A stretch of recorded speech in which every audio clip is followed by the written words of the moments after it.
10 দিনের জুমার দিন আল্লাহ পাক আমাদেরকে সুস্থ অবস্থায় আল্লাহর ঘরে মেহমান করে বসিয়েছেন, সেজন্য শুকরিয়া তান সবাই পড়ি আলহামদুলিল্লাহ। মাহে রমজান, আপনারা যারা কষ্ট করে রোজা রাখতেছেন আর যে কপাল পোড়া মানুষগুলো রোজা রাখতে পারতেছে না, তার প্রতিফল উভয়ই ভোগ করবে। যেনারা কষ্ট করে রাখতেছেন এনাদেরকেও আল্লাহ প্রতিফল দিবেন, আর যেনারা ইচ্ছে করে ছেড়ে দিচ্ছে এরাও কি করবে? তো যারা কষ্ট করে আছেন রোজা রাখছেন তাদের যে নিয়ামত আল্লাহ তাআলা কি দিবে এগুলো কি একটু জানা দরকার আছে আপনাদের? তাহলে রোজা রাখে এত দুর্বল হইলে চলবে না। তো রোজা রাখলে তো শরীরটা দুর্বল হয় কিন্তু ঈমান তো দুর্বল হয় না, কি বলেন? রোজা রাখলে শরীর দুর্বল হলেও কিন্তু ঈমান দুর্বল হয় না। আর ঈমান যদি দুর্বল না হয় শরীরে তো দুর্বল হওয়ার কথা না, কারণ ঈমানের বলে তো সবকিছু। কথা বলেন ঠিক কিনা? হ্যাঁ, তো ঈমানে আওয়াজ দিয়ে বলবেন, আওয়াজ দিবেন। যেহেতু আপনারা রোজা রেখেছেন আপনাদের নিয়ামতগুলো আল্লাহ তাআলা কি দিবেন সেটা আল্লাহ রসুল নিজে জবানে বলে দিয়েছেন। জোরে বলেন সুবহানাল্লাহ। এই যে রোজা রাখলেন, সারাদিন রোজা রাখার পরে বিকেলবেলায় আল্লাহ রসুল বলে যখন রোজাদার বান্দা তার মুখে ক্ষুধার্ত থাকার কারণে, প্রায় 16-17 ঘন্টা ক্ষুধার্ত থাকার কারণে তার মুখ থেকে যে হালকা একটা দুর্গন্ধ বের হয়, এটা তোমাদের কাছে দুর্গন্ধ লাগলেও আল্লাহ পাকের কাছে এটা মেশকো আম্বরের চেয়ে আরো সুঘ্রাণ। আল্লাহর নবী বলেন, রে দুনিয়ার মানুষ, ও আমার উম্মতেরা শোনো, রোজাদার বান্দা যখন ইফতার গুলো সামনে নিয়ে বসে যায়, এই জন্যই আল্লাহ রসুল বলেছেন তোমরা ইফতারের আগ মুহূর্তে ইফতার সামনে নিয়ে বসে দোয়া করো, কারণ ওই দোয়া আমার আল্লাহ খালি ফিরায়া দেয় না। জোরে বলেন সুবহানাল্লাহ। আল্লাহর নবী বলেন, রে উম্মত রে, একজন রোজাদার বান্দা যখন ইফতার গুলো সামনে নিয়ে বসে, ইফতার গুলো সামনে নিয়ে বসার পরে আমার আল্লাহর রহমতের ফেরেশতাদেরকে ডেকে বলে, ও ফেরেশতারা আমার বান্দা কি করে? কয় আল্লাহ ইফতার সামনে নিয়ে বসে আছে। আমার আল্লাহ বলেন, রে ফেরেশতারা আমার বান্দা কেন খায় না?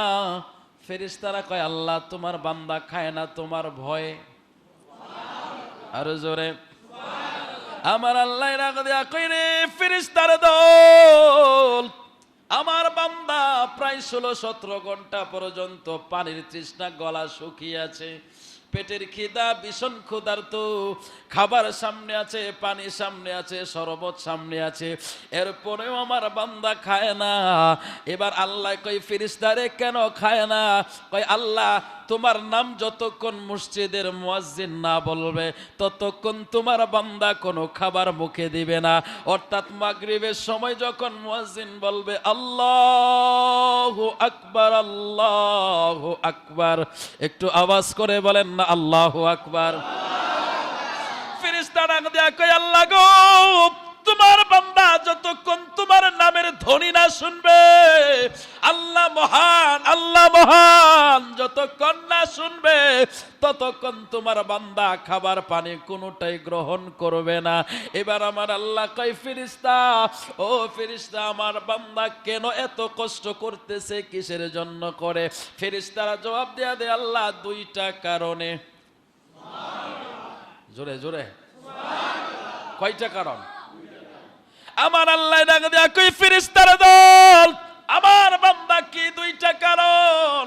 কয় আল্লাহ দুইটা জিনিস তোমার কাছে তোমার বান্দা চায়, আমরা কিন্তু না চাইলেও আমাদের পক্ষ হতে ফেরেশতা বলে দেয়। সুবহানাল্লাহ। আমার আল্লাহ ডাক দেয়া কই, রে ফেরেশতার দল আমার বান্দা কি দুইটা জিনিস চায় একটু বলো।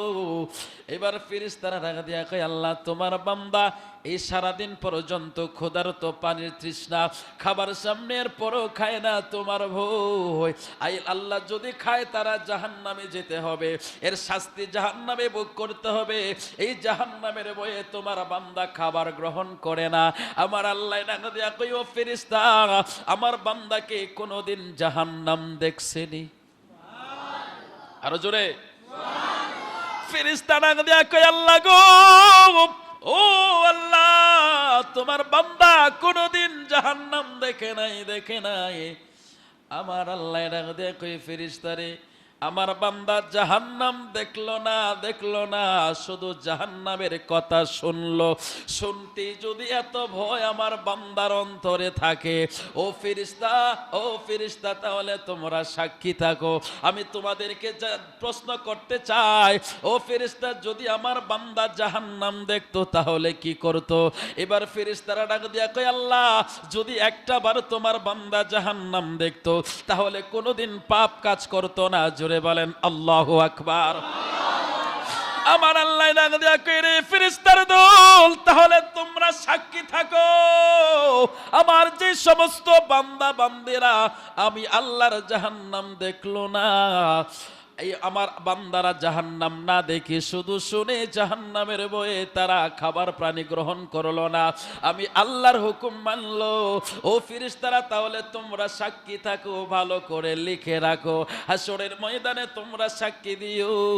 জাহান্নামের ফেরেশতা আমার বান্দারে অ্যারেস্ট করার সাথে সাথে তোমরা সাক্ষী দিও, আমি আল্লাহ আমার বান্দাগুলোরে মাফ করে দিলাম। আর যারা বলেন আল্লাহু আকবার। গফুরুর রাহিম নাম তোমার আল্লাহ হো, আল্লাহ আল্লাহ সামিউম বাসির, আল্লাহ হো, আল্লাহ আল্লাহ। গুনইব কথা গুনইব, তাহলে জবান খুইলা বলেন না। গফুরুর রাহিম নাম তোমার আল্লাহ, আল্লাহ আল্লাহ সামিউম বাসির নাম তোমার আল্লাহ, আল্লাহ আল্লাহ। ও আল্লাহর বান্দা, একটা জবান খুলে বলেন আল্লাহু আকবার। আমার আল্লাহ কই রে ফেরেশতার দল, যে বান্দা জাহান্নাম দেখলো না দেখা জাহান্নামের ভয়ে এই ক্ষুধার্ত পানি তৃষ্ণার্ত সামনে সবকিছু আছে খাইলো না, আমি আল্লাহর নাম শোনা মাত্র খাইব, আমি আল্লাহ কেমনে আমার ওই রোজাদার বান্দারে জাহান্নামে দেব? ও ফেরেশতার দল, তোমরা সাক্ষী থাকো। আমি বুঝলাম না, আল্লাহ তো সব জানে, আল্লাহ তো সব দেখে, এরপরে আল্লাহ কেন ফেরেশতাদেরকে দেখায়? ওই ভিতর থেকে জব এসে যায় আসান বিল্লাহ। একটু ভালো করে চিন্তা করলে বুঝে আসবে, কারণ এই মানুষগুলোরে বানানোর সময় ফেরেশতা সর্বপ্রথম বাধা দিয়েছিল, আল্লাহ এদেরকে আপনি বানায়েন না, এরা দুনিয়ায় যায় ফিতনা ফাসাদ করব, গুনার কাজ করব। আমার আল্লাহ বলেছিল ক্বালু সুবহানাকা লা ইলমা লানা ইল্লা মা আল্লামতানা ইন্নাকা আনতাল আজিজুল হাকীম।